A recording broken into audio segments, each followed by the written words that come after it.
welcome to the masterclass. Ladies and gentlemen, no need to take this any further than it has to be. Ladies and gentlemen, Maul. What's up? I just want to let y'all know I'm tired of shit, but I had to come see the people. So what's going on, Fort Worth? We in Fort Worth, right? I want to make sure I'm in. I be moving around so much, I don't know where I'm at sometimes. First of all, I want to say I appreciate y'all coming out, man. I'm just a regular nigga from New York, man, just, trying to make my way in this media game. And we appreciate y'all supporting the show. I appreciate y'all supporting me, most importantly. And yeah, man, I just wanted to come kick it with y'all. I know it's a lot of creatives that probably gonna come out to this, and if y'all looking for the magical answer on how to podcast and the secret formula, there is no secret formula to this shit. I'm gonna just be honest with y'all. To me, it's all about chemistry and producing a product that people can relate to and people can appreciate, and being informative at the same time, but also being entertaining. And if you can do those things, I think you can have a lot of success in this new industry of podcasting. But a little backstory on me. First of all, how many of y'all, I'm pretty sure everybody watched the show or follow the show, so y'all know my story, y'all know my background, where I'm from. But more importantly, I wanted to talk to y'all about just being creatives, man. How many of y'all in here have like a podcast or creating some type of content? So pretty much everybody. Everybody got a podcast, clothing line. Yeah. Listen, I'm a hood nigga, man. Y'all can give me some energy, man. I'm not no celebrity nigga, man. I promise y'all. That's not me at all. Like, look, my feet on the couch type shit. So yeah, I came out to Fort Worth really just to, it was an opportunity. I never did anything like this, and not anything that wasn't like, work program, like being in trouble type shit. But this is pretty cool, man. Yeah, so I just wanted, podcasting. How did I get into podcasting? I had a podcast of my own back in 2013. I had started, and it's funny because Joe used to shit on me all the time. Like, oh, podcast is corny. That shit is whack. I tried to get him to come on my shit a few times and kick it with me. He shot my shit down, and it's crazy. Like 6 years later, look what we have. But podcasting to me, essentially, I think it's new radio. That's pretty much what I call it. It's organic radio. It's real radio. A lot of the times when you listen to radio, a lot of these stations are corporate, so they can't talk negatively about certain artists. They can't, talk crazy about different labels and shit like that.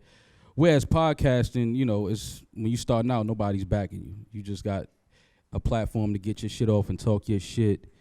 And I think the era that we're in now, people appreciate real, because it's so much, it's a lot of bullshit in the game right now. A lot of people, with streaming, all of these numbers are false. A lot of these rappers and these artists, they're not really that dope. But if they stream 2 million times, if you hear anybody did something 2 million times, you're going to go look and see what the fuck that person is doing. I don't care if you got shot 2 million times. I'm going to go see who got shot 2 million times. So a lot of times, artists with the streaming plants and everything now, numbers are false. But one thing you can't fake is the feel, the energy. Like, y'all know when y'all hear artists streamed 4 million times, y'all know something ain't right. You ain't never heard nobody playing that record. You never played the record. You know what I'm saying? So you automatically, sometimes you just got to use your own brain. Like, don't just look at these numbers and say, oh, this person is hot. Like, you got to say to yourself, like, yo, what's going on here? And I think what podcast does, it gives people a platform to voice those opinions on what they feel about what's going on in the industry, and not have any repercussions about it. Now, we signed with Spotify, so shit is a little different now.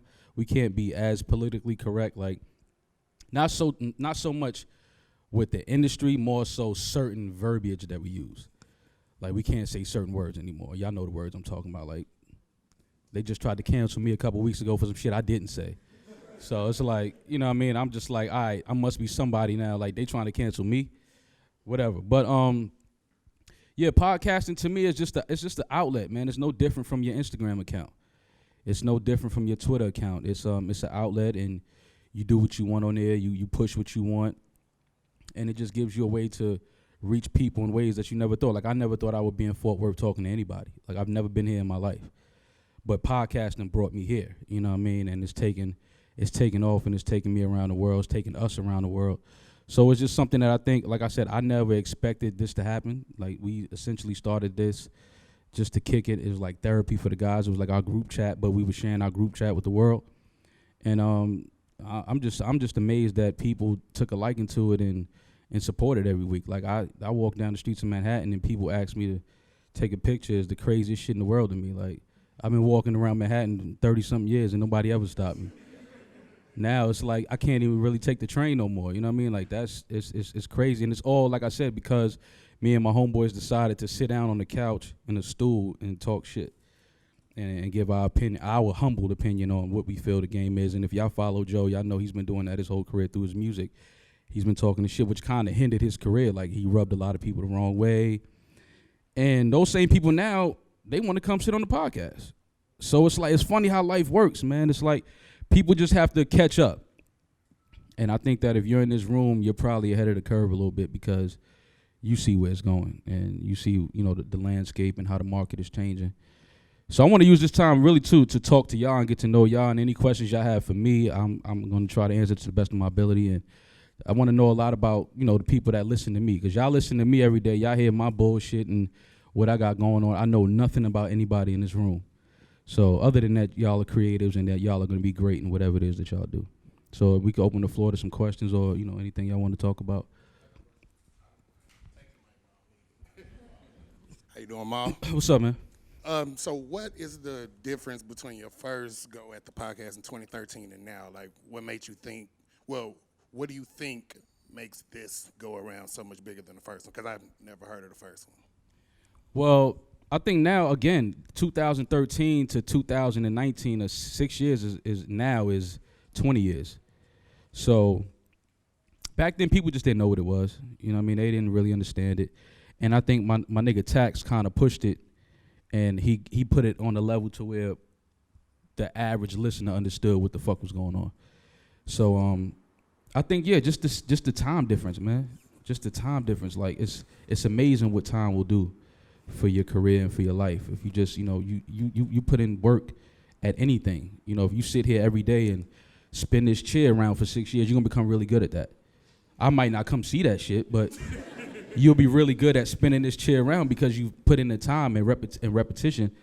And, you know, the world to catch up. You know what I mean? The world to catch on. And I remember at a time when Instagram wasn't shit. Like, and, you know, it was like people didn't even really know what Instagram was. Now it's probably the most used app on the planet, I believe. So it's just time, man. You know, time. It gives people a chance to catch up, and also know that sometimes you can know about some shit and the world don't know what the fuck is going on. But don't doubt yourself. Don't feel like, oh, this shit ain't gonna work. You know what I'm saying? Because then you look back and what you gave up on, somebody is now benefiting on, but you was doing it like I was doing this shit 2013. If I would have kept doing that, I don't know where I would be. You know what I'm saying? But timing is everything. So I just think it's a different time now.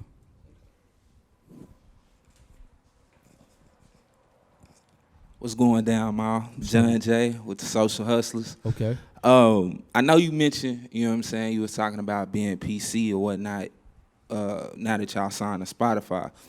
But, you know, before that, y'all was kind of taking the PC route anyway, you know what I'm saying? So what are the dangers of going, like, against the grain? Like, what would you be facing, like, if you didn't, you know, if you X out the PC route? You know what I'm saying? There's no danger. I mean, other than somebody wanting to punch you in your face. You know what I mean? But there's no dangers in this shit. It's our opinion. You know what I'm saying? Like, nothing we say is, like, set in stone. I mean, certain shit is just, it is what it is. But, you know, your opinion is your opinion. But being politically correct is not necessarily a bad thing, especially when you're talking to the public. You have to have some type of restraint and shit that you're saying. You don't want to offend nobody. You know what I mean? And then when you're dealing with corporations, if you directly side with a corporation, now they have their money invested in you. So now you have to kind of, like, you know what I mean, play the game a little bit. Like, we all trying to do something to make money and better our lives. So whatever game you have to play without, you know what I'm saying, it's totally going against your morals and your integrity, you got to play it. You know what I'm saying? If it means I can't say certain words and I can't offend certain groups, then I'm cool with that. Like, I'm not in this shit to offend nobody anyway. Like, if people take something that I say offensive, it's never intended that way. Like, I didn't intend to offend anybody. Like, if you take it that way, then that's, you know, that's just how you took it. But being PC is not something that I think should be looked at negatively.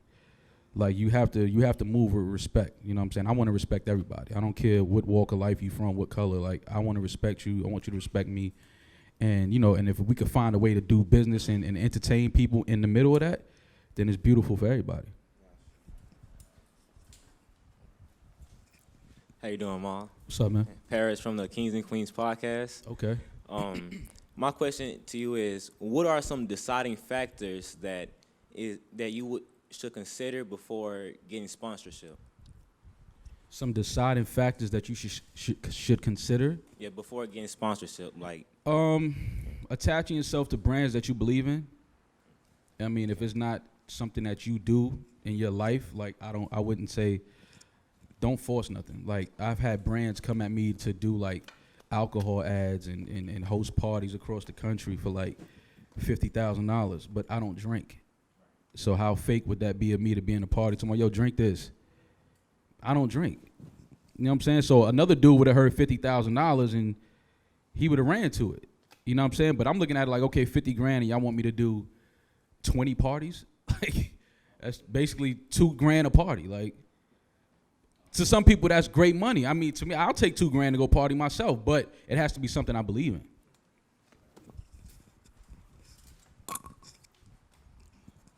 So when it comes to sponsorship, so you have to do like arrivals and things of that with like appearances, I think is what it's called. You have to do appearances with those sponsorships, or how does that really work? So it depends if they want you to. You know what I mean? If they want you, you talking about just ads on your show, then Yes, and how ads work too when it comes. Well, ads is essentially it's a commercial. They just want you to place their product in the middle of your show somewhere to drive people to their product, and they just pay you a fee for it. And that's how a lot of people make their money, off of ads and ad placements and stuff like that. But sponsorship is a little different. Like you gotta, it's a little, you kind of got to do more physical things like make appearances and, show up to certain events and stuff like that. Whereas ad is just like, we on the show, we'll talk about it, we'll kick it, and we'll say, yo, shop at, whatever the local supermarket is. Right now you get orange juice 2 for $1, some shit like that. Whatever they trying to push. Like you just put that in the middle of your show. Right. But even with that, you want it to be certain shit that you fuck with. You don't want people just throwing you money to put their ad on your show if you don't like the product. Like, you don't ever want to play yourself, essentially. Like, it's like in everyday life. Like, I apply a lot of everyday logic to business because it's all the same shit. Like, I'm not going to play myself and talk about a product that I don't believe in just because they paid me. Like, I'm not going to do that. I don't know if y'all need to pass the mic or if y'all just like passing the mic. I mean, can you hear me? Yeah, I can hear you. Oh, my bad. Okay. All right. So how you doing? I'm James from Houston. James Just from letting Houston, you know, I contributed to the Joe Budden delegation, going to all 3 Texas shows. So thank you. I appreciate that. Yeah, man. not a problem. There was 2 episodes where Rory and Joe kind of got at the business side of it, kind of balancing the business side of it and the friendship side of it. Can you speak about that, like with the balance of it? Because I'm pretty sure there was probably some arguments that you guys might have had behind the scenes about particular bags and stuff like that. So can you talk about a little bit more about kind of maintaining the balance of business and friendship? Because, of course, money can fuck up a friendship. So I just want to know your opinion on that. That's a great question. For a while, I mean, if y'all was following the show, a lot of this, we weren't getting paid for shit.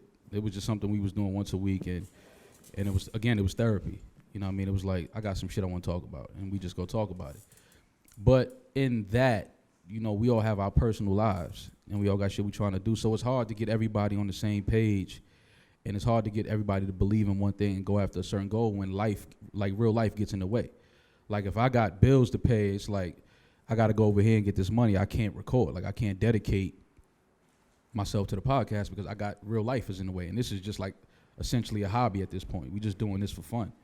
But it got to a point where, we sat down and we agreed that, we got something here. Like, this is something that I think that we need to really just focus on and really go hard at. And so when Joe left Everyday Struggle, I think that gave him more time to dedicate to the podcast. Like, okay, now I don't have nothing else. Like, this is it. Like, so now this gotta work. It's just like everyday life. Like, if you got a job, you like, nigga, this is my plan A and B. Like, I get this gotta work. We applied the same logic to the podcast. we felt like we just wanted to outwork everybody. I don't know if at that time, if any hip hop podcasts were putting out an episode a week. I'm not sure. I didn't really know of any, but we were just like, yo, we're gonna outwork everybody. You know what I'm saying? That we gonna stay consistent through the ups and downs. We argued. There was times where we didn't record one week because we had an argument, like in the parking lot at the studio. You know what I mean? And it was about Tidal had wanted to sign us at the time. I'm a street nigga. So if the Tidal talking about they want to give us a bag for, nigga, let's sign it. Like it ain't, we not, you know what I mean? Let's go fuck with Jay and we gonna make this shit happen. But the money wasn't what the guys felt like we were worth at the moment. So it was like, okay, cool. Because y'all say so and y'all my niggas and I trust y'all, I'ma ride with y'all. Sometimes you have to do things you don't really want to do, but for the betterment of the team. Like if the team feel like, nah, this is the play we need to run with, you gotta run with that play. If you're a team player, it's going, you know, in this, a lot of your characters revealed too. Like you're gonna find out who's selfish. You're gonna find out who's egotistical. You're gonna find out who feel like they better than the next person. You're gonna find out, especially when it's your friends. Like you learn a lot about your friends in business. So it was like I said, it was times where we didn't think this shit was gonna last. I'm gonna be honest, because it was three of us. We have personal lives. We got, you know what I'm saying, shit that we really need to be doing to get this money. But we had a belief and then we had a dream in what we had, and we said, nah, we gonna push this, and this shit we're gonna make this work. And it turned out to benefit all of us. Was there like a particular moment for you where you realized like, oh shit, like I think that we do have something? Was there a particular podcast episode or a particular type of instance where he's like, okay, I kind of want to focus it with the guys too because I think that we do have something here? I don't know if it was a particular episode, but when Charlamagne came on,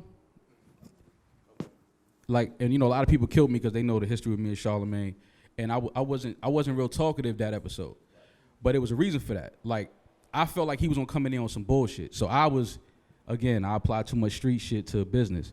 So now I'm in there like I'm just ready to go. Like, as soon as he start talking crazy, I'm going. But he came in there with showing love, so it fucked me up. Cause I'm like, oh, is he trolling right now? Like, I'm just waiting for it because that's his character. Like, he go at you. And so when he, you know, was showing so much love, and he has a podcast himself, and we were almost direct rivals, our show and his show. So to see him showing us love like that, that's when I knew. I said, we got something. Because you don't come up here, Charlamagne don't show love if it ain't real. Like, he'll shit on you to your face. So if he's showing you love, it's because he really feel like, yo, nah, y'all shit is dope. So I think that episode for me definitely was like when I realized, all right, we got something.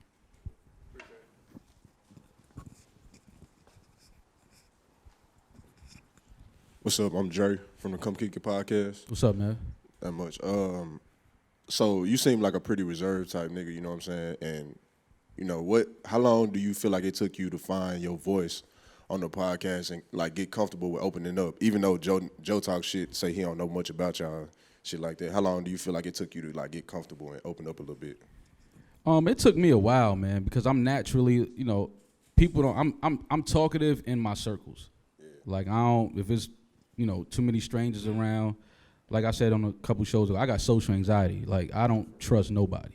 Yeah. So when I'm in large settings, you know, I'm looking at everybody's hands. I'm like, you know, like, nigga, what time we leaving? Like, you know, but that's because that's just, you know, just the world we live in and the things that we see and hear. Like, you know, it'll do that to you. But I think for me, it was just the way I was receiving messages from people saying they wanted to hear more from me.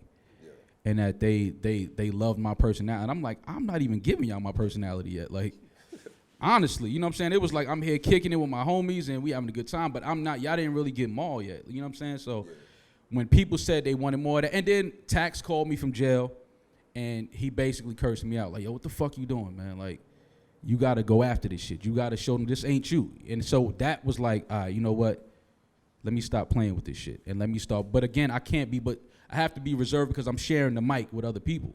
Yeah. So I can't overtalk. We can't, you know, you don't want to step on nobody's points or shit like that. But I mean, I found my voice too, I find when I stopped smoking for a while. Because I used to be on the show high as shit, I ain't gonna lie. I used to smoke on the show and I'd just be there stuck like, word, like.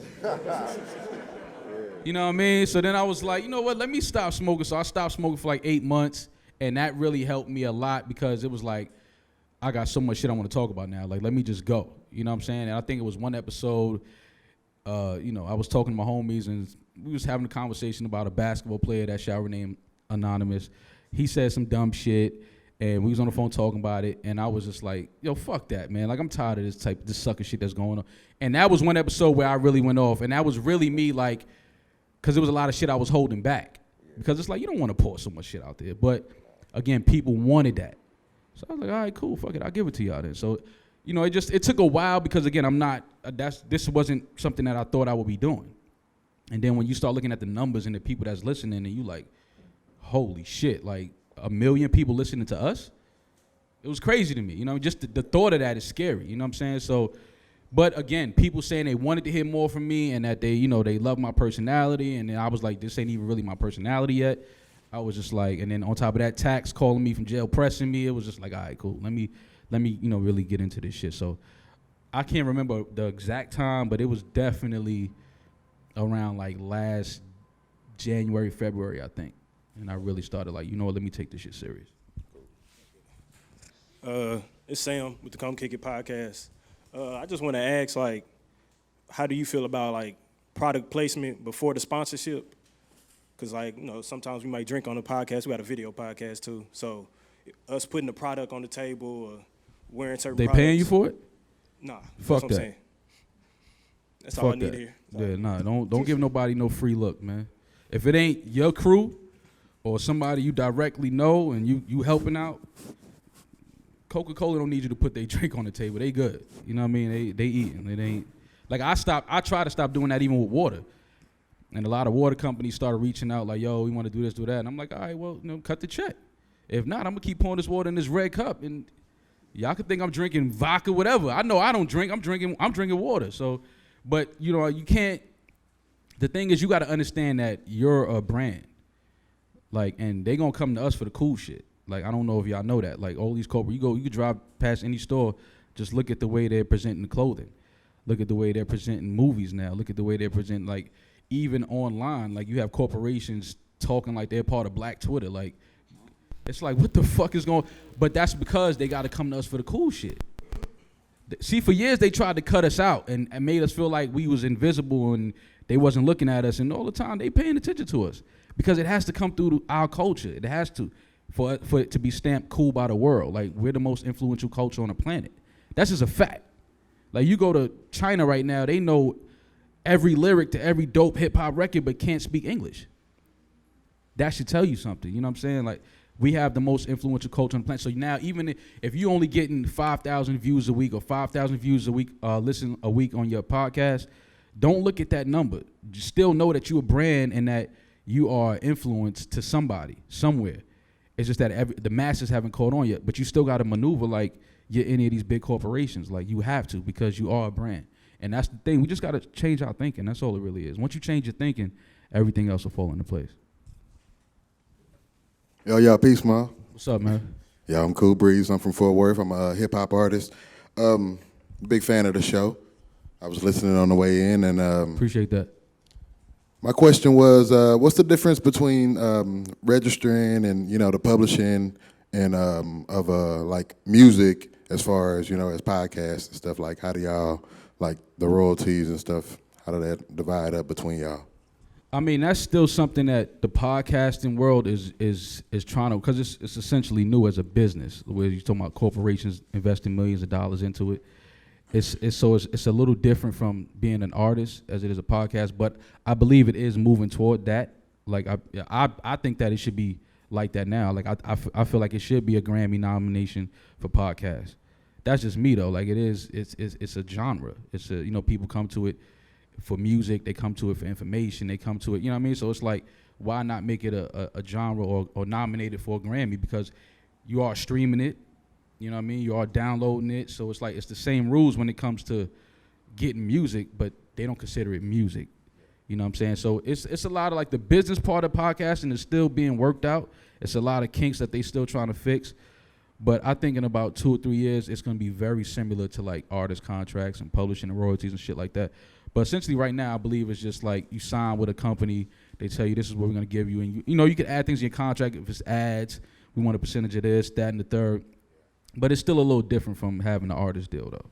But even as an artist, you should definitely own as much of your own shit as possible because you are an artist. Like, I don't know if anybody owned any of Picasso shit when he was painting. You know what I'm saying? That was his shit. So you as an artist, you have to think the same way. This is my art. This is my painting. You know what I mean? So try to own as much of your own shit as possible, regardless of the situation. All right, J Mag. I'm from Dallas. I don't have a podcast yet. I have a black soccer company called Strike First. And I know That's marketing dope. and branding was like a part of the conversation. So I wanted to kind of come and learn about that. You mentioned all the numbers the podcast is getting. And I think one of the reasons is because it transcends, like, it's a hip-hop podcast, but it's not boxed in. Y'all have, like, you shout them out all the time, Wall Street, college kids, truck drivers, the military, whoever. Anybody can relate to what y'all got going without even being a fan of hip-hop. Like, you could be in a relationship with your girl and laugh through y'all's whole podcast just for y'all's takes on relationships. Y'all have the ability to transcend, and that's something that I think about a lot with my black soccer brand. Is that something that y'all focus on? Like you mentioned our influence and us being cool. When they're doing it, it's marketing. But when it's really coming from us, and when we're doing it, it's, well, you're the black soccer company. You know what I'm saying? Not like I'm the best soccer company, and we transcend to all these other cultures that follow us. Is that something that y'all like have a conscientious effort toward? Like, how do y'all do that? As far as transcending, I don't think that was ever a conversation we had, like to transcend anything. We just, our belief was when anything is real and organic, generally the people are going to gravitate towards that because people want that. If I slap organic on an apple right now, everybody going to grab it. You know what I'm saying? I don't know if it's organic or not, but when you feel that it's real, and when people feel like this is something that you and your crew talk about. Like, we talk about the same thing you and your boys might talk about, or some of the ladies. Like, the ladies tell us they listen to us because they just love hearing how wrong we are about relationships. I think that's funny, but I like that, though. Like, tell me I'm wrong, and then correct me on some shit. You know what I'm saying? But even in that, people want to hear that because it's an honest opinion. Like, even though you're wrong, it's coming from an honest place. Like, you honestly just don't know. And I think now people just respect that. People respect real. You know what I mean? Like, I don't care where it's coming from. If it's real and it's honest, I salute it. Like, but we didn't plan on transcending. We just knew that if we outworked everybody and, we were able to find a way to entertain, be informative, keep it real, keep it, raw, that people were gonna find it. You know what I mean? Like the smart ones would find it. Not calling anybody dumb, but like the smart ones would be like, oh no, that's the shit right there. And so transcending, I mean, hip hop transcends, right? So it all falls into the same category. Like, yeah, we didn't talk about it, but it's hip hop, and we know that hip hop transcends everything. So it kind of just fell right into place. But that's dope what you're doing, though. And I think that a lot more African Americans need to get into soccer. Oh, yeah. There's a huge movement heading in that direction. I mean, really, it's just not at the top of our brand. But when you look at like the last team that won World Cup just now with France, I mean, they were all black. And we have to feel connected to them and know, like, yo, we're dominating this too. Absolutely. And I was great to get to that. Like, you know what I mean? There was nothing but Africans on that team, or French. They were black. Right. You know what I mean, let's just be real. Like, I don't care where they were born in France, wherever they was from. You looked on that field, it was some brothers out there kicking the ball, and they won. So, I mean, and even that's cool. You know what I mean? To see that, because now what that does is it lets other black kids, it shows them another outlet. Like, oh, I could go do that. You know what I mean? And I think what you're doing is really dope, man, and definitely keep pushing that. Keep pushing that.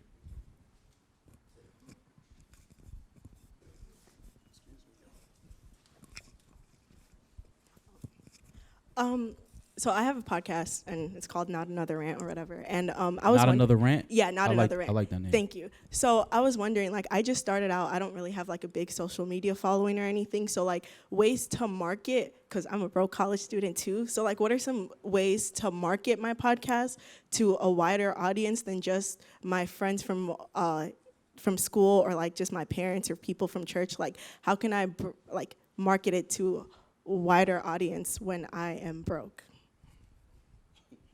I'm trying to save some money. I like that. That's. I think you just marketed it to 25 other people. Like, I think they more check you out now, cause that's honest. Like, you broke. But I mean, if you asking me, I would say just link up with other podcasts like yourselves. Like, it's strength in numbers. Like, create a whole podcast, a small podcast following. Like, yo, we're nobodies. You know what I'm saying? We just do podcasts, and you know, people gonna find that as long as you stay consistent. Like, be consistent. If you broke, it's okay. Like, we all broke. You know what I'm saying? Everybody has been broke. Like, it's okay, but you just got to remain consistent and know what it is that you want to do and have a plan and just work at it. And before you know it, you'll look back in 6 months and be like, you'll have an ad on your show. Like, what the fuck? Or somebody wants to put their ad on my show now. You know what I'm saying? It's just like, you just got to just outwork everybody. When you're broke, you have to outwork everybody. That's the bottom, because some people got money. They got time. It's leisure time. It's when you broke, you got to be up before everybody and go to sleep after everybody. That's just the reality of the situation. And just stay consistent again. Like, it's okay that you have a small social media following. I had 200 followers at one point. I didn't do nothing crazy to build my shit. I just was trying different shit, and I stayed consistent, and something just worked out. You know what I mean? Essentially, there is no quick formula. There is no, secret juice or anything like that. Like, it's just like, yo, outwork everybody, stay consistent, stay true to yourself, and study the market too. That helps. Study the landscape. See what other people are doing. See how they're maneuvering. And then, use your own brain sometimes. Like, that always works. Like, okay, everybody's doing that, but ain't nobody doing this over here. Let me go fuck with this. Let me go do this. And once you do that now, then you're going to see everybody looking at you like, yo, what's she doing? And now you in that position to where it's like, okay, now they need to come to me. Like, I never thought I would be here talking to people about a podcast. This is the crazy. I'm still bugged out about this shit. I just want to let y'all know this is crazy. All right, so this is kind of the piggyback off of what she was saying, but I have a podcast called People Doing Shit. I brought you a shirt too, so you're probably not gonna wear it, but there you go. But if it's some fly shit, I wear it, man. It ain't that fly, but no, no. So we basically changed the name of our podcast to the PDS podcast because the word shit is kind of hard on the ears and marketing and all of that. Is it? For a lot of, I don't know. Like, I asked somebody, yo, you want to hear my podcast, People Doing Shit? Or you want a People Doing Shit shirt? And they be like, see, I like simple shit like that. Well, thank you. So a lot of people are like, I can't really wear a shirt that say shit, but I'll give you $20, like stuff like that or whatever. So right. I thought it was a good idea to switch to PDS for a branding aspect, but I don't know if I kind of took away some of my following in the past, or am I going to get a bigger following in the future for switching it up like that? So what's your opinion on that? Whatever you feel is, when you lay down at night, whatever you're thinking about, whatever your heart is telling you, just go with that. Because if nothing else, you sleep peacefully. Why sleep good anyway? Well, there you go. So you really ain't got shit to worry about. I mean, I understand, wanting to change it for the word shit, but I mean, it's 2019. I don't know if shit is still considered that hard of a word, like shit. I mean, there's some crazy shit going on. I can open my phone and see some crazy shit all day now. Even if I try to pay for like online marketing on Facebook or Instagram, it'll say something like, you have an explicit word and it might not allow you to pay for boosting or things like that. Yeah, so, well, when you talk about it like that, like aligning yourself with companies and marketing companies and try to push that's your my shit. main Yeah, thing. then some of them might have, and again, that's just because they haven't caught up. Right. Like, if anybody in 2019 in the world feels like shit is a harsh word. Yeah, I know everybody says Yeah, shit. I don't know. I don't know what world they living in. Like, this is like, but we are in a sensitive time. So Yeah. I will, I can see that, but I don't know if shit is that sensitive anymore. But again, if whatever you feel in your heart is like, okay, I went with the right decision, because again, this is your brand. This is yours. So you gotta do what you feel is best in your heart. Like, yo, this is what I want to do. This is what I started out, my vision. This is what I wanted to do. How many other things you think you can do from this being called shit or PDS? Like, it's all, you got to think about everything. You know what I'm saying? Like, and don't rush nothing. Like, if it's something that again, is in your heart, that's all that matters, man. Like all that, whatever companies are saying, that don't mean nothing. Well, everybody go listen to the PDS podcast. Right. See, there you go. Oh, shit. There you go. Look. Peace, Maul. Appreciate your time, man. Appreciate Coming it. from Dallas, Texas, art director over at Mogul Media Studios, where we actually house a room for podcasts. So if anyone needs a podcast home or a studio home, please check us out. I'm wondering, from your perspective as the artist, what are some of the things that you would look for in a studio? Let's say you were traveling to do a podcast. Some of the things that we should most definitely include and continue. A comfortable environment. I find that when you're comfortable, you're able to relax and create and think more. A safe environment. And just be like a people person. I find that when you're able to do business with people that are people persons, like they're cool and they're outgoing. Like sometimes you book a place and you go in and you pay for it and then you never see the dude again. And it's kind of like you feel like I'm in this building by myself. Like, what the fuck am I doing here? But when you're, hands-on and you're having conversation, like people like that, like we still need to have human interaction. Like we don't even do that anymore. Like I was just telling my boy the other day, it's a dude in the neighborhood. I seen him for like 20 years. We never spoke to each other. And we passed each other every day for 20 years. And I said, you know what? The next time I see this dude, I'm going to stop him and have a conversation with him. Because to me, it's crazy. As humans, we don't even say hello to each other anymore. Like I go to a group of women in the club now and say hello, they're gonna look at me like I'm crazy. But I understand it. Like sometimes I do it just to have fun. Like walk up to random groups of people, I'm like, yo, what's up? And everybody look at me like I'm crazy. And I'm like, I just said hello to humans. Like, and now that's the craziest thing in the world. So when you talk about business and creating an environment that people like, just be a cool, somebody that people want to work with. You know what I mean? And somebody that people like respect and like, yo, I like the way he treated me and this was a comfortable environment and it was safe and we was able to really do some dope shit here. I'm gonna come back here. That's all it really is. Just create an environment that people just are comfortable in. Another quick question. So when y'all finally did the deal with Spotify, it was something that obviously you guys agreed on. Can you talk about having that feeling of agreement and knowing that this is the right feeling, this is the right deal? Like, can you talk about, I guess, the importance of whenever you're choosing that deal and that opportunity to make sure that you're okay with it? Could you talk a little bit about that?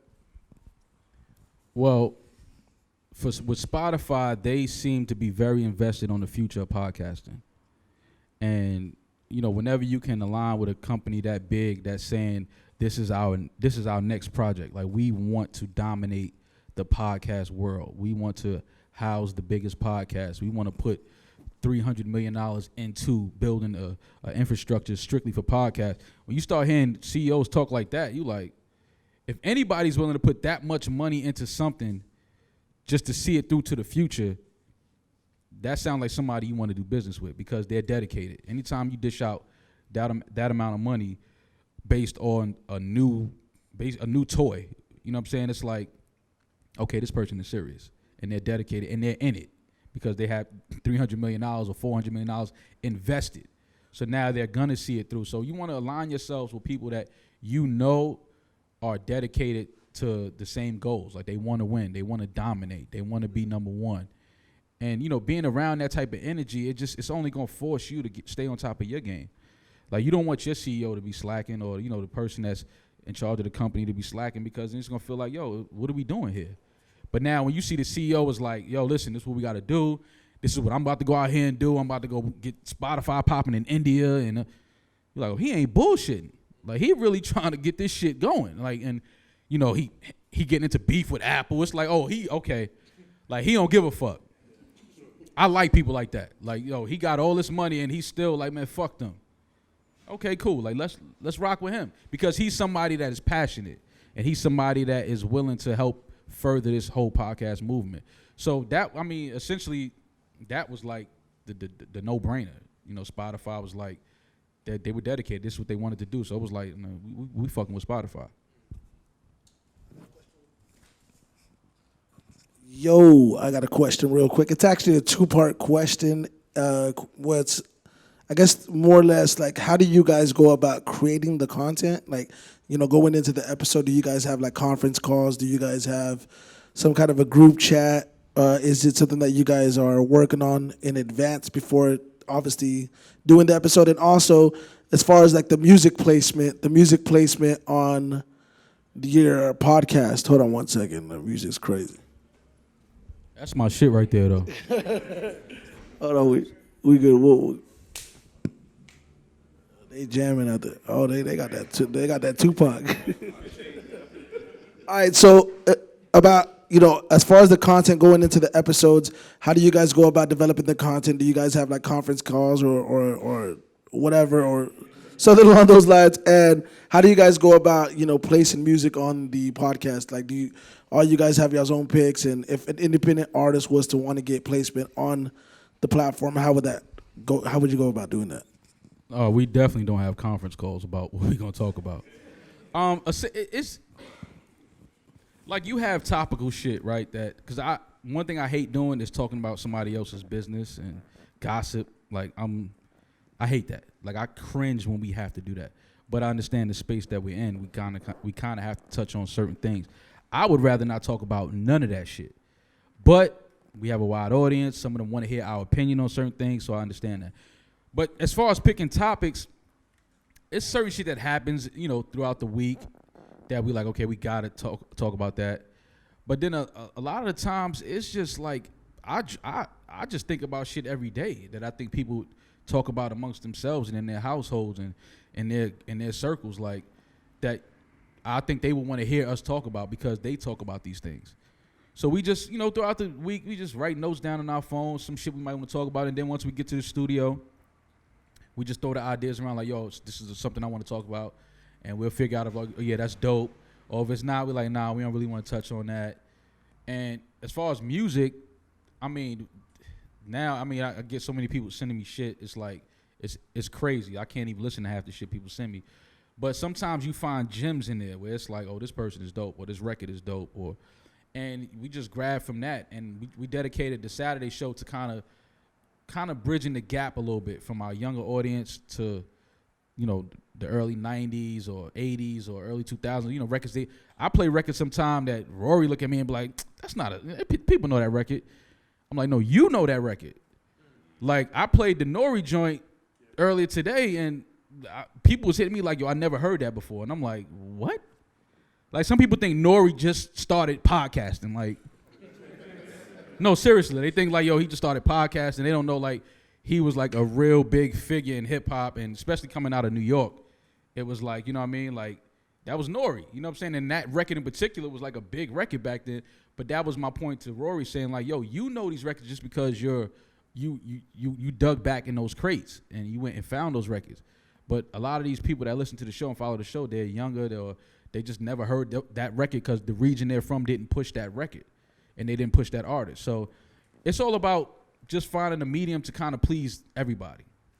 But as far as topics, like, we definitely don't, it's not no board meeting and we're going to strategize and do this and this. I think y'all would know if we started doing that shit because it would be real corny.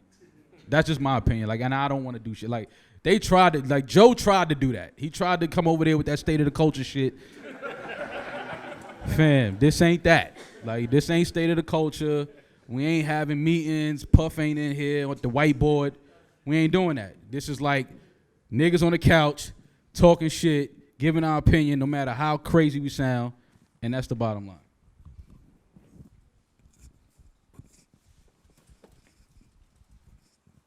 Okay, so I'm not like, I don't have a podcast or anything, so this is like my first time. I probably started listening to podcasts like a couple of weeks ago, so I'm really not that familiar. I'm in the process of learning at this time, so I have like 2 questions.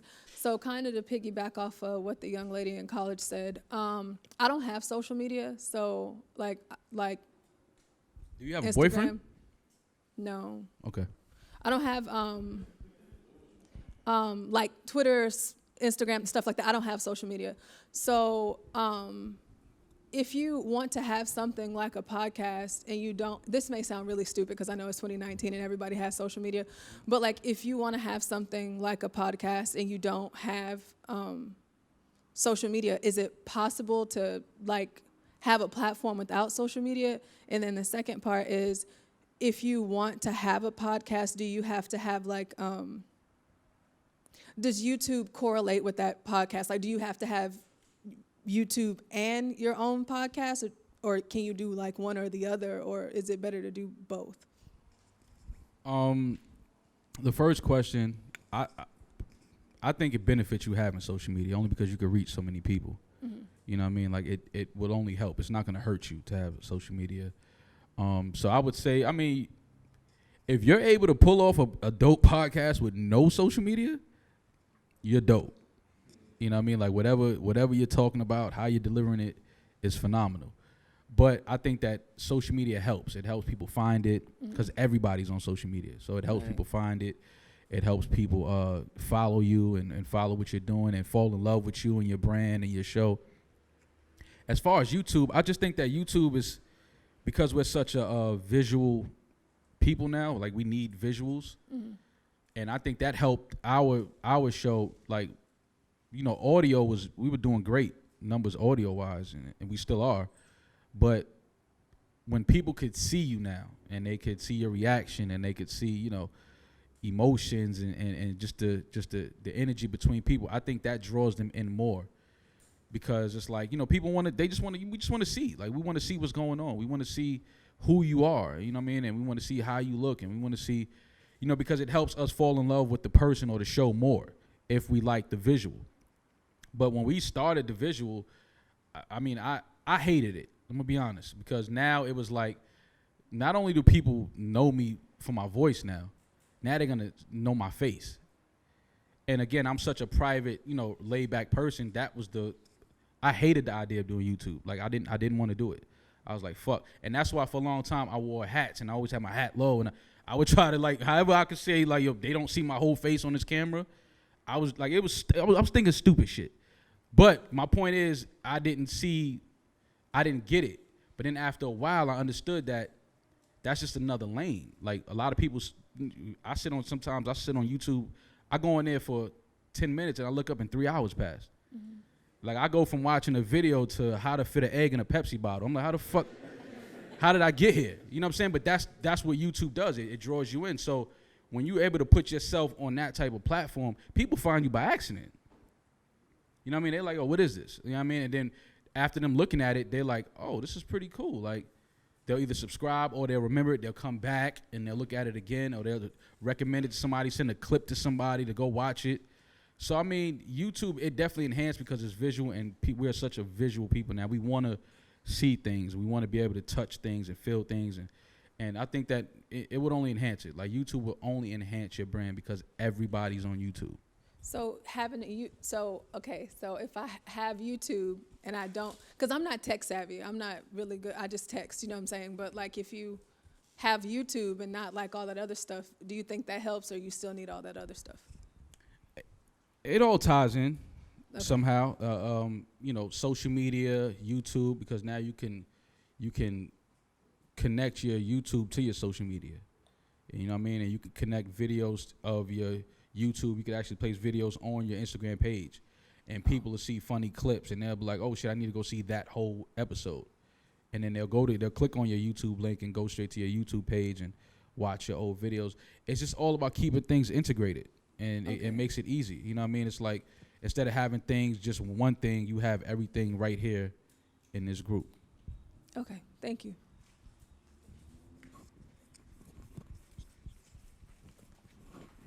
I feel like I want to hear some music or something. Like, you can't. It's too cool. I'm hearing birds and shit. Like, as someone in programming and analytics, and with podcasting being like emerging so quickly in prominence, what are some of the roles that are also emerging in the background to someone that wants to join something in the background? There's always room for dope managers, dope publicists. I would say that. Okay. People are always tweeting dumb shit, saying stupid shit, and they got to get out of that hole. And a great publicist is always needed. Like, you can help that person, like, all right, give me your social media, let me run it. Okay. You know what I mean? Like, so publicists, management, because a lot of creatives have dope shit, but they don't know the business. Mm-hmm. So when you have a dope manager, and like honest manager, and like you gonna lay everything on the table, like, listen, it's gonna be work. This ain't gonna happen overnight. An honest manager is priceless. Like, I'll say that to the day I die. Like, if you have an honest management person, instead of just being like a yes man. yeah, type just of for a thing, check. like, yeah. No. You can't just say yes for a check. Yeah. Like, we all want to make money, but you want to sustain that. You want longevity. Because I could make $100,000 this year and then not make $20,000 for the next 4 years if I make the wrong moves. Whereas I'd rather make $50,000 for the next 5 years. You know what I'm saying? Like, but people don't think like that. But if you have to have a strong team. So management, publicists, that's probably the two most important right now because there's so many creatives now. That's the question that I had because I work as a programmer. So I guess like with more analytics, as you being part of the creative process, do you try to stay away from analyzing the analytics too much and trying to play into I don't the numbers because numbers lie. You know what I mean? Like Jay said, numbers don't lie. He lied when he said that. He don't lie about his numbers, but numbers do lie. Right. Like, you know, there's streaming farms now. They have hundreds of phones in the basement just streaming records over and over and over. Like, and you don't know how accurate. I was gonna say because like when y'all released your tickets for it, I guess it spread out to people with certain locations, and that were so for some. I've never lived in Houston, and apparently Spotify, and I've been on Spotify for years, reads that I'm in Houston, so that's inaccurate. You know, so I've always been curious as to like accuracy in the data. I mean, you still got to remember, it's still people that have to work these machines. You know what I mean? Like Joe always like say, the machines are coming. I'm like, nigga, we built the machines. We can turn the machines off. Like, you know what I mean? Like, I don't buy into that. But, you know, again, with podcasting and these streaming companies, they're all playing the same game. They're trying to get ahead of each other. They see where it's going. They see the money that they can make. We still don't know what a stream is worth. Just being honest, like, I don't know how much these companies make off of one stream. You know what I'm saying? But it's just like, how do we get around that? You know what I mean? Like, how do we put ourselves in a place to where we can say, okay, we know how much we're worth for a stream. It's a fight. You know what I mean? It's a fight. None of us come from tech families. We don't know. We're not in these boardrooms. You know, we're just creating. Right. But the important thing is you need to control and own as much of your creation as you possibly can. That's the important part. I guess that's what I'm trying to do is be more like tech, I guess, for a creative standpoint instead of on the other side. Yeah. So I'm looking for like. It's definitely a growing thing, and I would never tell you not to get into tech because I might need to call you one day and ask you some honest shit. But as far as podcasting, us the creatives, like I would say if you're creative, just focus on owning your own shit. Like, don't sign none of your rights away to. You don't have, and then you look back and be like, damn, I made $1 million on my show, but the company that signed me made $200 million. Because that'll happen. And you won't even realize that you signed away so many rights to your show or to your creation that you don't own this no more. Like, this is, thank you for creating it, but you don't own it anymore. Like, we own it. We bought it when we gave you that $1 million. So you just got to just learn the business as much as you, I would learn. If you can learn everything, a little bit of everything, for sure, do it. My attention span is short. I ain't got time for all that. I'm gonna be honest. But I like to have people around me that know that type of shit, because then that makes me comfortable. Like, okay, cool. Like, you're taking it. Yeah, that's what I'm trying to do. Thank you. Hey, Mom. My name is Joy. I was just trying to see if is it necessary or like should I put so much stock in social media because I want to interview artists and interview hip hop artists. Most of the time when I see like Elliot Wilson and just different people, they have journalists under their Instagram. So I'm thinking that they actually went to school to be journalists and things like that. Am I lying? You know, am I well, some people did, because now if you put that in your title, somebody gonna go look to see if you actually did go to school for journalism. Somebody gonna find out, and if you didn't, they gonna try to cancel you and all this other shit. But I don't think you need that. The degree, or? I don't think you need that. I mean, I just think that if you study and follow the culture and, you know, because it's like, okay, you got a degree in journalism, but what does that really mean at the end of the day? Like, that means you know how to interview somebody better than I do. Like I might ask questions to an artist that you might not know they ever even went through or a situation they had. Yeah. But you got the journalism degree. So I mean, my thing is always just pay attention to the culture and know more about the culture, know more about the artist or the person that you're talking to or you're trying to talk to, and just find creative ways to have a conversation with them.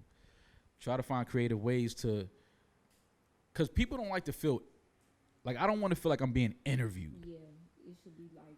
If it's a conversation, like I'll start asking the person that's interviewing me some shit.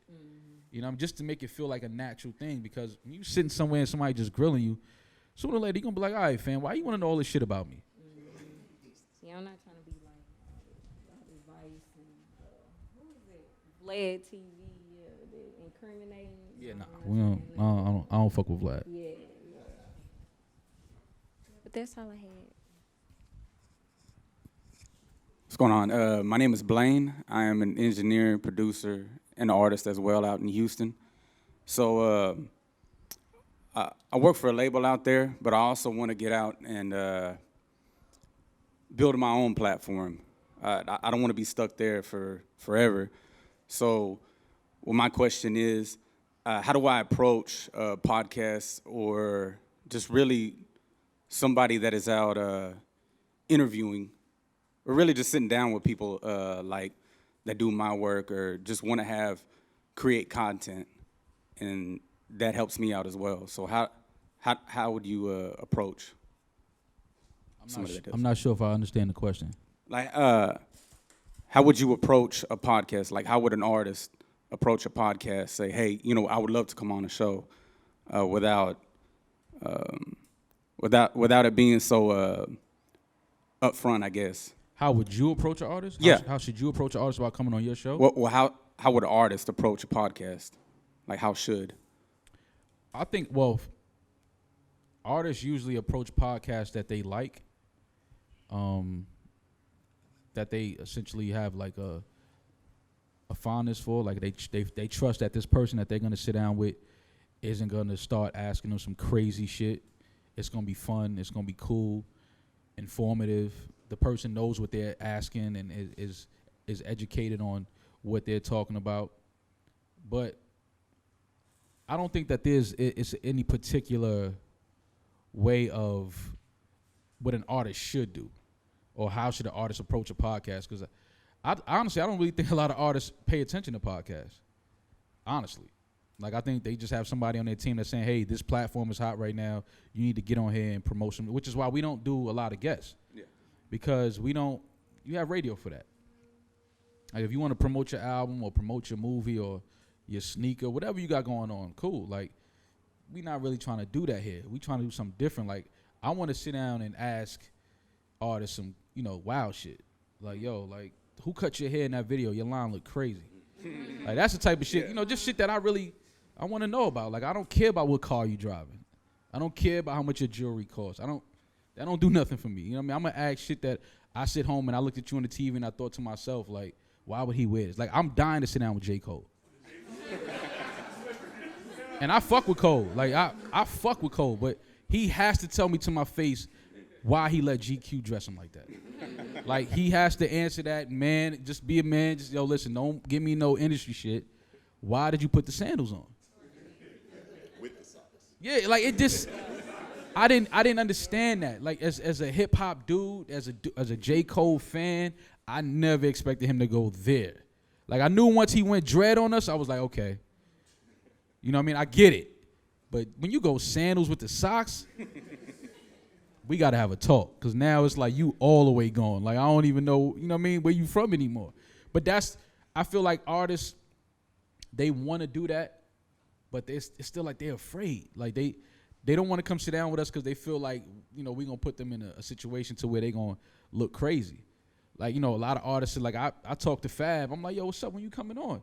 And his thing is he just feel like because of him and Joe's history that Joe is going to start just asking crazy shit or talking crazy. And Fab is super reserved and super laid back. And, you know what I mean? He don't want to be put in a position like that. And I'm like, fam, like, we ain't going to never have you come on there looking corny. But I understand that that's how a lot of artists feel about us, is that we ask too much raw shit. Like, we supposed to be, I think, Ross is supposed to be coming on soon. and that's like one of my favorite rappers. So it's like I'm hoping that happens. Yeah. I'm hoping it happens, but I'm not getting my hopes up again because Ross is somebody too that's like real. He wants to know everything you about to ask him, and it's like I don't want to have my favorite because it's like I don't want to ask you this remedial shit that every other station is gonna ask you. You know what I mean? I want to ask you some real shit. So we'll see. But a lot of artists don't want to come on podcasts because it's raw. You know what I mean? It's like it is what it is. We're not sitting up here asking the bullshit questions. We asking the real shit. And a lot of artists are scared of that. For whatever reason, I don't know, but they're just scared of that. But it's all about just creating a comfortable environment where people are comfortable and people feel like, okay, I could fuck with this person away from this, like I would fuck with this person. Like, and I think that's why people fuck with us, because they feel like away from the show, they would fuck with us like in real life. So if you can kind of give people that feeling, it helps further your podcast. John Jay with the Social Hustlers podcast again. Hey, I wanted to pick your brain a little bit, bro. First off, I wanted to see what you thought, like, the evolution of podcasts is going. You know what I'm saying? Like, y'all doing, like, the tours and shit like that. Like, that's already, like, the next step, you know what I'm saying, in my eyes. So I wanted to know what you thought, like, would be the next step after that. And then secondly, I want to know, like, what other lanes you see yourself taking. You know what I'm saying? Like, everybody doing, like, extra shit. Like, Joe got his side interviews and shit like that. Roy doing the Palooza shit. Like, what's next for you? For me, honestly, man, I'm trying to get into TV and film. Like, you know, I spent a lot of years, you know, being the funny guy in my family and the cool guy on the block, and people telling me, yo, you need to do TV. And I was like, man, I ain't doing that shit.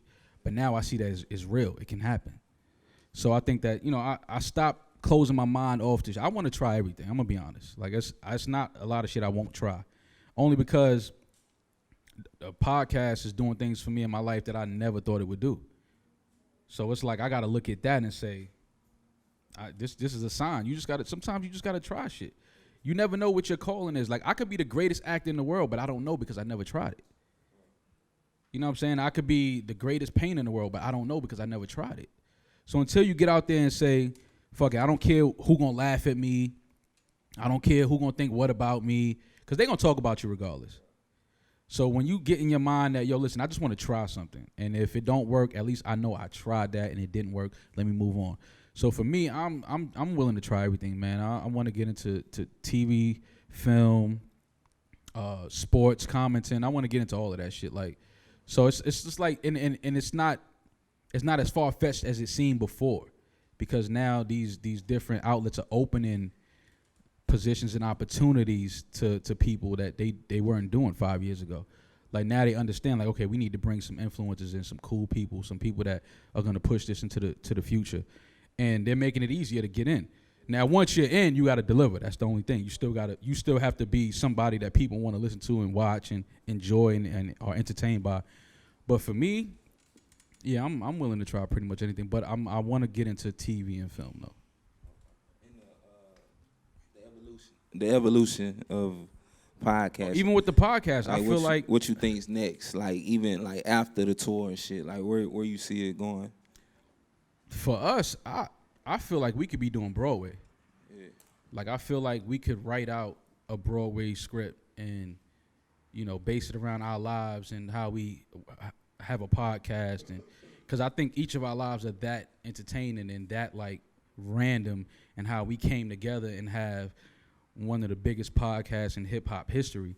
So it's like, to me, that needs to be in production on stage. Like, people need to see that play out. So I think Broadway, I think Netflix, you know, I think a movie. Like, we don't, for years, I think we limited our thinking. Like, we thought, like, I could never do that. Oh, it'll never be that big. And it's like, nah, man, you got to remove that from your mind. You can do literally anything you want to do. I know it sounds crazy when I was a kid, hear people come to school, oh, you could be anything you want to be, and you could do, yeah, right, nigga, I got to go home and do homework after this. But when you become an adult and you start seeing the way the world works and how things are changing and how the world is in the palm of your hands, and you got to start looking at it like, nah, this shit is possible. Anything is possible, honestly. Yo, what's up, Mom? My name DQ Hampton. I'm artist, songwriter, entrepreneur. I got my own black-owned catfish dough bait. I'm a country boy. I like fishing. Okay. And I'm getting ready to start a show. It's going to be on YouTube called Beats and Creeks. I'm about to start bringing producers and artists.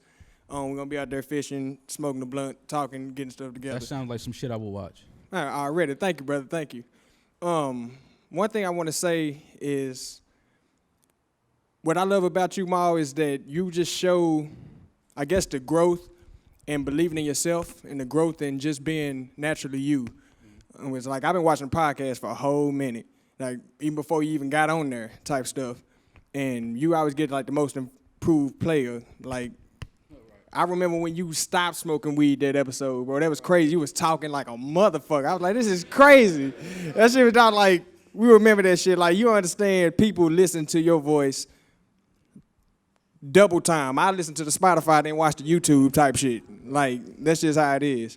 But, and then on a whole nother note from my hip hop background, I remember seeing you in old videos, dealing with Rockefeller and shit, and you being Big's little brother and everything. Shit was just crazy.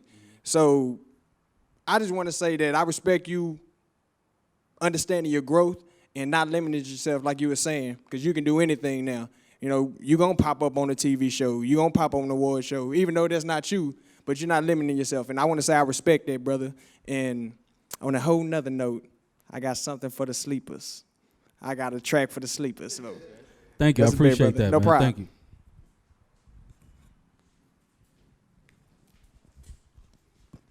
Yeah. Hey, it's Cool Breeze again.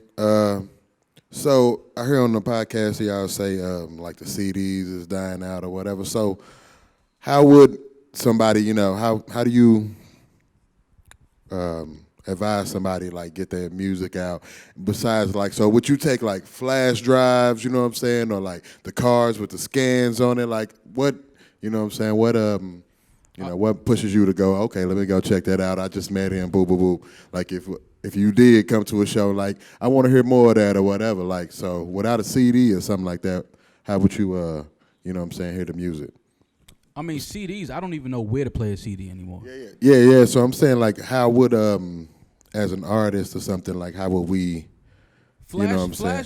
Flash drives or? Flash drives are almost, it's like handing somebody a card. Just a card. It's like you hope that they hold on to it and don't put it down somewhere, misplace it, and use it, but you don't really know. Yeah. Whereas, people send me links on social media. I always feel like that's more convenient because I'm right there, I got my phone in my hand, and I can hear it right now. You know what I mean? If I'm just chilling at the airport or something, I could just, because that's usually when I do listen to a lot of music. Like, if I'm at an airport or, just traveling somewhere and I'm just like, yo, let me just listen to like 50 people real quick. And I mean, sometimes as soon as the shit come on, this is trash, I'm cutting this off.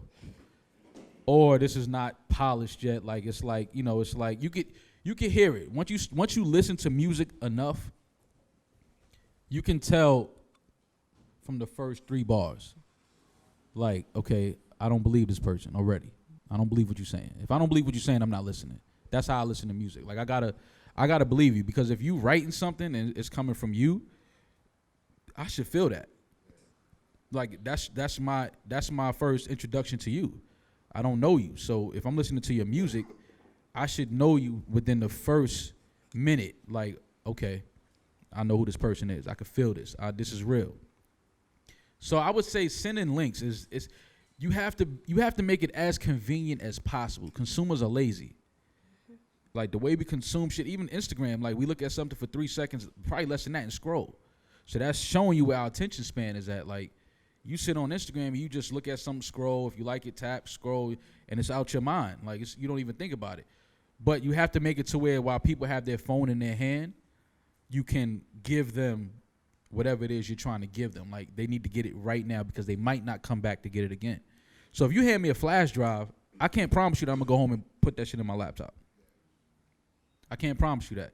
But if you hitting me on social media and you send me a link, that's how I've literally found everybody's music I've ever played. It was a link that was sent to me. Because again, I'm just chilling. I got my phone in my hand. sometimes I'm up at night, I can't sleep. I'll just say, yo, what's up? I want to hear some new shit. And 200 people will send me their songs. I hate that it happens like that because I'm no way I can listen to 200 different people. But you have to be willing to sift through that sometimes and just find some dope shit. But sending the link is the most convenient way to send music now. Like, flash drive is, it says you took time and professional and all this other shit, but I might sit down somewhere and that shit might fall out my pocket and that's it. I never heard your shit. You know what I'm saying? Whereas if you send it to my phone, it's in my phone. It's in my mentions. It's in my message box. You know what I'm saying? And I don't know if a lot of y'all know, but y'all be sending people shit. But people send me shit and I can't click these links. Like, so they'll DM me like, yo, check my shit out. And I'll be like, fam, I cannot click this in this message box. Like, you have to make it to where I can click it. Like, a lot of people don't know that. So also beware of that. Like, understand when you send something, make sure it's a clickable link. I don't know if is a clickable a word? I'm a hood nigga. I don't know. Yeah. How do you guys stay true to yourself? Because I know all of you have been canceled at one point, or y'all will like, because I'll listen to your podcast and I'll be like, ooh, or something. Like, you'll say things, and it's like y'all will stay true to yourself, but then, like, how do you do that without trying to, like, offend people? Well, Joe was canceled a week after me. And I addressed the whole situation that had happened with me, but the guys felt like I did go kind of crazy on one of the podcasts, so we cut it out. I had addressed it the following week because it was just like I woke up. It was a Saturday? I think it was a Saturday morning. My phone was going crazy. I didn't know what the fuck was going on. My phone just kept going off. People calling me, so I'm like, yo, what's going on? Yo, some girl put this on a blog, and they saying that you don't like dark-skinned women, and I'm like, they talking about me? They're like, yeah. I go check it out. She's killing me, calling me up, and I know with that, she has to make a living, right? She has to feed her family. This is what she does. So it didn't offend me. Like, her talking shit about me, she doesn't know me, so you can't offend me if I don't know you, and you don't know me. But what the crazy part to me about that was, people were mad at a fake quote. I don't know if any of y'all were back on Twitter back in 2010, 2011. But, like, they used to have this thing with Black Twitter. I never thought I was a part of Black Twitter, but I had a lot of followers on Twitter, so they just dragged me into it, like, nah, you part of Black Twitter. Cool. So they used to do this thing where it was like the king and queen of Black Twitter. So it would be brackets to where it would be me versus another dude on Black Twitter, and people would have to vote. Like, who do we like more? So we would do dumb shit like how they doing real political campaigns. They start fake quote. Senator McCain said he didn't want to give free education, and crazy shit that Senator McCain probably never even said. So we would do that. So my homeboy fake quoted me saying dark-skinned girls didn't finish going through evolution, and then he put my name at the end of it. So whoever put this girl up to it, they sent her that tweet, and she was on her thing saying Maul is quoted as saying. So I said to myself, who quoted me saying that? This is a regular nigga from Brooklyn. Like, this isn't CNN. This isn't like Fox News. Like, but people, and again, you can lead people to nothing. Like, you can literally wake up and say, okay, I'm going to lead a group of people this direction. I don't know where we're going, but we just going. And people just started coming at me, and I'm like, does anybody realize that I did not say this? This is not even on my page. They didn't care about that. They just care about the person they subscribed to said, I said this.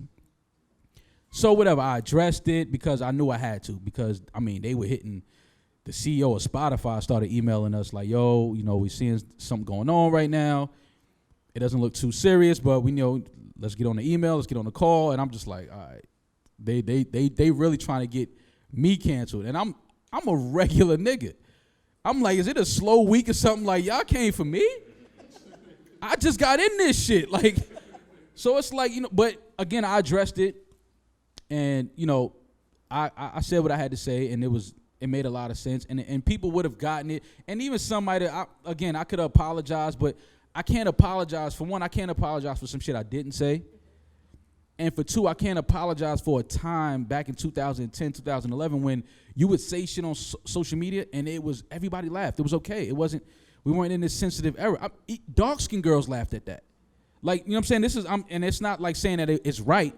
But they just knew the context. Like, here's a guy who clearly loves black women, who clearly has dated a bunch of black women. Like, we know he don't feel this way, and he didn't say it. They're just throwing fake quotes around. And that's all it was, and we left it there. And even now, I didn't delete it off my page. Like, people would have been like, oh, go back, delete that. For what? That was a time back then where that was okay. If you go back and listen to some records from 2010, 2011, you might be ready to cancel some artists. Like, Miguel literally said, how many drinks does it take for you to leave home with me? Like, you can't say that in 2019 in a record. Like, that's considered, oh, he's trying to date rape her. He's trying to do this. I think Ross was the first artist who lost a deal because of a bar he said in the record. Like, I put Molly all in her drink. She didn't even know it. He lost a Reebok deal behind that. He might have lost some other shit behind that. But my thing is, I recognized how some women were offended. And I was like, I recognize that. And I don't want y'all to think that I don't see that. But y'all also need to recognize that, one, I didn't say that. That's a fake quote. And two, that was a time where you could say shit like that and nobody was really offended because they knew it was jokes. It was like, you know what I mean? But again, I addressed it, I moved on, and a week later they came for Joe, so I was out of the clear. I was like, all right, cool. It's your turn now, like, you know what I mean? Like, because when I was getting that shit, yo, I ain't gonna lie, I was home like, yo, what the fuck is going on? Because it's like, it's nonstop.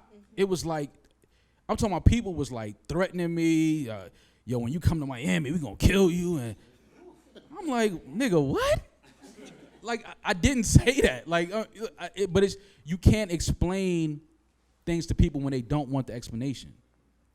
Because regardless, they're gonna see it how they want to see it. Like, we could have put that clip out of me talking about that and telling black women how, because even black women was texting me that I know in real life, they was like, these people clearly just don't know you. And I was like, yeah, but this is the field I'm in now. I have to accept this as part of it. So now if today is my turn to get canceled and all that, my thing is, why is it only seem like they want to cancel black men when they're on their way up? And the thing that bothered me, I'm not gonna lie, it bothered me, is that it was black women that was saying these things about me. It was black women that was threatening me. It was, oh, I hope you get killed by the police and this, that. And I'm just like, I'm reading these things, and again, I'm very secure on myself. So I'm home in the bed, I got a good pack, you know what I'm saying? So I'm like, yo, listen, but I'm reading it because now I'm trying to understand the climate. Like, okay, why are people so quick to jump behind something without information on it? And that's what I spent most of it wasn't about what people were saying about me. It wasn't about the threats. It wasn't about trying to cancel me and all this other shit. That didn't bother me. It was like, yo, we are living in a world where you could literally, from your couch, from your bed, start something and it will gain traction and it will get a whole fucking mass of people coming down on you. And that was the scary part for me. Like, all right, you have to pay attention to this because it can happen to you.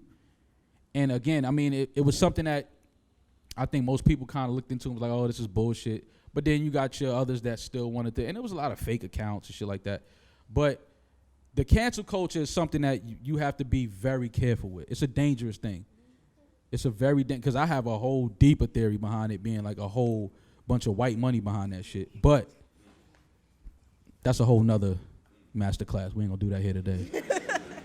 Is it hard to like record episodes and stuff each week? Because I know like y'all will be saying like literally trying to speak your mind, but then you have to remember, oh, it's 2019. You literally have to be careful with everything you say. So how do you go about? We would have been canceled a long time ago if it was a live podcast. Mm-hmm. Like if it was live audio, like we would have been canceled a year ago.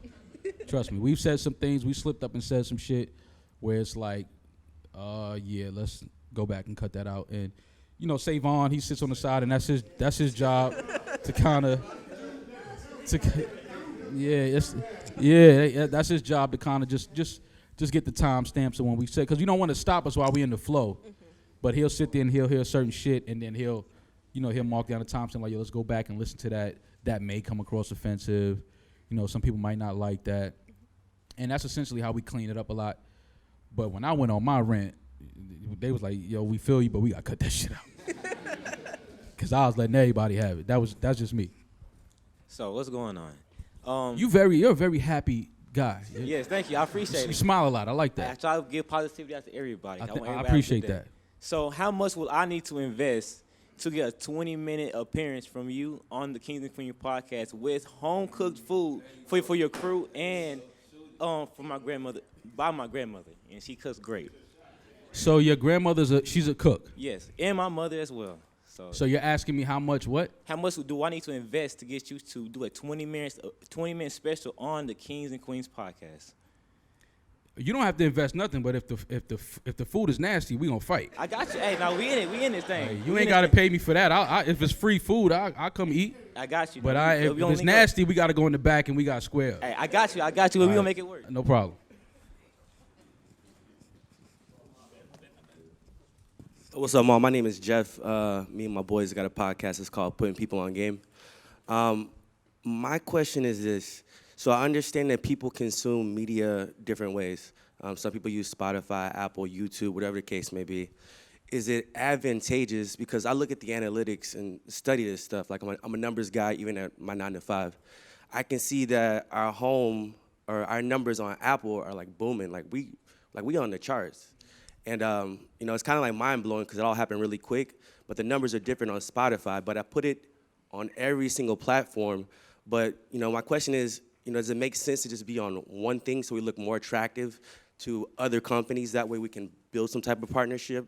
See what I'm saying? Like, I didn't consume Spotify until y'all moved. Right. I got a premium account. You know what I'm saying? So it's like, shit. Right. But I never did that until y'all niggas moved there. I think when you're starting out, I think it only helps that you're on multiple platforms. And you follow, again, you're a numbers guy, just follow your numbers on every. I mean, Apple Music is just more convenient. That's probably why our numbers are booming. Like, it's on the phone already. Are lazy. Like, a lot of people didn't want to download Spotify because they thought they had to pay. I'm like, you only pay when you don't want to have commercials and shit like that or whatever. Like, but the app is free. But I see what they did. See, they got me. I said, shit, let me go and get the premium joint. You know what I'm saying? Because one time y'all had an episode and it was doing something weird. So let me go and get the premium, and then. That wasn't even the case, but now I got the premium. They charged me $9. No big deal. Right. Another question I had is, how do you monetize efficiently and quickly? Because like I said, like our numbers just kind of boomed out of nowhere, and we're like, damn. And like we put something out there on Twitter, like all this shit's connected, right? So like we put a tweet out, it goes to Instagram, all this shit. Like if y'all want a shout out, shit got flooded. Mm-hmm. So I know there's dollars there. And we're just doing it off the love, like so. Like even you guys, like people in Dallas, we're giving people shout outs. Like if your mama do this, that, like we know people. Like we've done stuff before in the past. But I'm wondering like how do I monetize this and not be a dick about it? You know what I'm saying? Like yeah, bro, this gonna cost you $30 this time for this shout out. You know what I'm saying? I would say when you starting out, when you're building, it's not about the money at first. Right. Yeah. No doubt. So as far as charging people, because if you charging somebody that don't really have it, you know what I mean? How much are you really charging them? What, $50? Right. You know what I'm saying? So it's like the money is not it's not a major factor. You want to make sure that your impact is big. It's definitely locally. Like you want it to be like you the shit. Everybody in your city know about your show. That's the thing. Anybody in the DFW, we wearing them on our back. But right. People from some other places, like, it's 30 minutes or it's $30 for a 30-minute read or 30-second read or whatever the case may be. Mm-hmm. So like we have a strategy, but I'm just wondering like what does that look like, or how do we position ourselves when we roll that out? Let's say in the next like the third quarter. You know what I'm saying? You got to be careful with that though, because once you place a tag on it, then people could feel like, oh well, we got a hotter product than him, and he only paid you $30.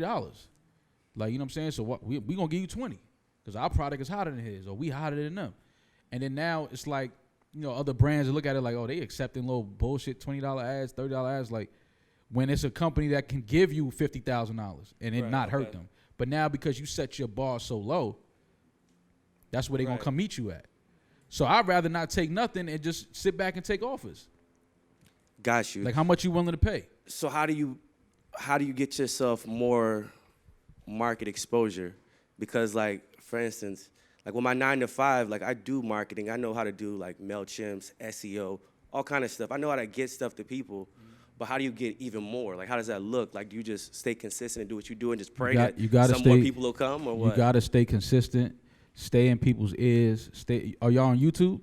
See, that's the thing. That's one thing we want to get into, and we know people that can, do the camera piece and all that. So we have the audios going to YouTube, but all of us, let's say it's two of my partners, we all got kids, stuff, all this stuff. So it's time consuming, and I have people that can do the editing piece. But I know the YouTube thing, people do get kind of lost on there, and they look at stuff, and I know that's a key factor, but I'm just trying to figure out how to make that work. Well, if you're talking about growing it, because once you grow your show and grow your brand, people find you. Right. And it's crazy how it'll happen. You'll just look up and your email will be flooded. So people will find you, but you just have to make sure that you stay consistent and that you always deliver quality product. Because once people want to attach themselves to quality. You know what I mean? That's just this is no different from a lot of other things. This is just a new platform, podcasting. But once you have something that people deem to be quality and is dope and people like it and people follow it, because now once you have the audience, people want to attach themselves to that. So then, like I said, you'll look up and they'll be like, listen, we got $1,000 for you just to put, if you got video. People will start hitting you, yo, I got $1,000, just put my coffee mug on the table. Okay. You want me to just put your coffee mug right here? You want to give me $1,000 for that? Okay, cool. But now the only thing is, if other companies know you took that $1,000 to put that mug there, you can't really go to them like, yo, give me $50,000. They're gonna like, you charged him $1,000. Right. And I'm just throwing numbers out there. No, I get what you're saying. Numbers, but I'm just saying, always make sure that you don't lowball yourself. Right. I wouldn't even we're in a situation where we wouldn't even know what a lowball situation is. You know what I'm saying? Somebody's like, yo, I give you 500, and then later on we might figure out, shit, that was something that was worth 5 Gs. Yeah. So I feel like everything is kind of growing with us organically really quick. And it's like, well, damn, when it happens, what does it look like? Should I be accepting something like, yo, put this Avion water bottle here, you get a G? Or is it like, yo, you get $100? We don't know what it look like because, we all in the South. I don't know what that look like, so to speak, numerically. Right. I mean, again, you're a numbers guy. You know what your show is doing. You're going to study the growth, and you're going to start to see the numbers grow. And in that, you're able to gauge, we reaching a lot of people. Right. This is worth our space and ad on our show is worth more than $500 at this point because we got 50,000 viewers a week looking at this. Right. You know what I mean? So you got to look at it if I put this bottle of water here, and 50,000 people are watching, and they only gave me $50 for this bottle of water, it don't add up. You know what I mean? It's it's just free marketing for that company. Got you. Okay. Appreciate it. Hey, we're gonna do just a few more minutes and whatever, and then we'll start doing pictures in the studio. So just 2 or 3 more minutes. I gotta take pictures? No, I'm just playing. I had a quick question about updating and evolving the content. Do you guys talk about because obviously y'all show is very, very organic, but when stuff gets popular, like when you guys play Outstanding or the Save on the Do storyline, stuff like that, do you guys go back and listen to it and say, hey, that's kind of hot with what people talked about, and then you guys kind of create that as a segment or something like the anxiety thing a couple weeks ago, which really kind of hit home, and I appreciate that. Mm-hmm. Do you guys kind of have a talk about what segments to particularly talk about, or you guys kind of just off rip? Also, with you, how you guys talk about sports as well too. Do you guys kind of have that kind of talk before, or does it just happen, or how does that? That's just homie shit. We all watch sports, and a lot of the times when we're recording, we all looking at a big ass TV with sports playing. So that's it's just a natural thing. We try to create the environment again where it's it's no different from what we would be doing if we was in the crib. The game is on, turn the game on. You know what I'm saying? Roll up, pour something to drink, whatever. We try to keep it as normal as possible. You don't want to, the beauty in it is it's not this big production. You know what I mean? It's not when people come by the studio sometimes, they're like, wait, this is it? Yeah, because the beauty is in the chemistry. We could do anything anywhere. We could set up right here. You know what I'm saying? But if you got a dope quality and dope product, it don't matter. You don't need the lights. A lot of that will mask the fact that shit is trash. You can have the best cameraman, edits, this, that, third, shit blowing up. But then when you leave, that shit was trash. You could have 4 dudes sitting somewhere on crates, and it'd be more entertaining than anything you've ever watched in your life. So it's all in the chemistry of the people that you have sitting on the platform. But a lot of the times, like with the anxiety topic, that literally just happened. We didn't think we were going to talk about that. Like somebody said something, and then somebody else said something, and then before you know it, we all talking about how like I have anxiety. I suffered from that. Like, I have social anxiety. Like, I hate being in large groups out, and that's why I don't really go to the clubs no more. That's why I don't really go to like festivals and shit like that, because I just don't trust a large group of people at one time for everybody to be on one accord and everybody just want to have a good time. Somebody there want to go viral and do some dumb shit. That's just my thinking. You know what I'm saying? Because we see it. We see the shit happen all the time. But that conversation about anxiety, which, like I said, we fell into that, but the response was like, it was crazy. So many guys was hitting me like, yo, like, I appreciate that. I suffer with that. And I didn't know that it was like our audience was really dealing with that type of shit. And that's why I think shit like this is dope, because I get to see faces of people that watch me or listen to me every week, and I have no idea who I'm talking to. So now you saying like, yeah, you appreciate that, you deal with anxiety. Like now it's like, okay, I could put a face to that. You know what I'm saying? And this is what it's all about, just getting out, connecting with people. But yeah, man, I just keep shit organic, man. Don't overthink this shit, and don't think that you need a $30,000 camera and all this stuff. You don't. That shit is just, that's things that people will tell you to keep you from advancing. Oh, yo, tell him he need a $30,000 camera to make his shit look good and then come back to us. You know how long it's gonna take this dude to save up to get 30 grand for a camera? You know what I'm saying? But that's because a lot of these dudes are scared because their position is threatened once you get in.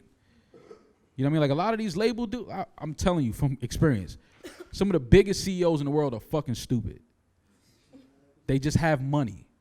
Whether they were born into it, inherited, whatever. They don't know what the fuck they're doing. And they're looking for young people, young creatives to kind of help them and push them in a way like, no, this is it. This is the next wave. This is what's coming. This is what's going to be. That's why influencers and creatives are in such demand right now, because CEOs, they know. Like, we sitting in the high-rise penthouse, we don't know what the fuck is going on down there. But that's why you have to pay people to pull those people in. But even those people are scared, because now if you pull me in, the CEO going to start looking at you like, well, what the fuck I need you for? So it's all a game of people trying to protect their position. Like, nobody is smarter than you. Like, they may know something you don't know, but you know something they don't know. So they're not really smarter than you. They just know things in certain areas that you don't know. But if you're a creative, you're going to be able to make money forever. How do you stay organized and work with time management? Like, you have to record an episode, you have to figure out the content that you're going to do, and you have a life outside of the podcast. So how do you manage your time so that you can still stay consistent with your podcast and still have a life outside your podcast? Well, I mean, we know that the days we're going to record now. So pretty much those days, I never plan anything around those days. I hate it because we record at the beginning of the week and the end of the week. So it's like, before we would record once a week, and I would be able to just dip. I'll go to LA for like 5 days, or, you know, I'll go to Paris or something just to chill. Now I can't, because it's like in 2 days I got to be back to record. So it's like I can't go but so far. But the tour helps with that, because we're going on the road and going to different cities, meeting people. We get ready to go overseas in a couple months. So you're still traveling, but it's like free time. Like, I think I've had a lot of free time in my life. I'm cool on free time. Like, I spent a lot of years bullshitting, you know what I mean, wasting time. And my thing now is like, while I got something that the people want and it's in demand, I'm going to just keep going. Like, I could chill and kick back some other time. Right now, it's like, this is it, you know what I'm saying? And I think that's what separates you. You have to make a decision in your life where you like, okay, cool, I'm going to lose friendships. I'm going, you know, lose touch with certain relatives, but it's all for a bigger picture. Like, you got to be willing to go, like, to a whole different zone and say, yo, I'm locked into this. Like, this is going to change my life. This is going to change my family's life. I have to do this. Family going to be mad. Friends going to be like, oh, you don't come out. You don't come kick it. I ain't got time to kick it, man. Like, I don't. You know what I mean? But I'm working on something to where we all could kick it. You know what I'm saying? Like, that's what I'm trying to do. Like, when I could call my homeboys, like, yo, listen, we going to Paris. You know what I mean? Like, don't worry about nothing. I got the tickets. I got the hotel. Let's go. I want to be able to do that. Like, I don't want to keep coming back to the block and y'all niggas telling me what's going on in the hood. Like, fuck that. We did that. You know what I mean? Like we did that. It's a whole world out here. Like you literally could pick up your phone and talk to somebody in another country right now that I never met. Like I have conversations with people in London and Australia and India that I never met and that are dying for me to come over there just to have dinner or hang out. Or I'm just like, yo, the world is in your palm. How can you not take advantage of it? So my mind now is just lock in, stay focused, stay consistent. Let people call you crazy. It's all right. But do what you feel like you want to do and live your life. That's the bottom line. Y'all give it up one good time for Maul.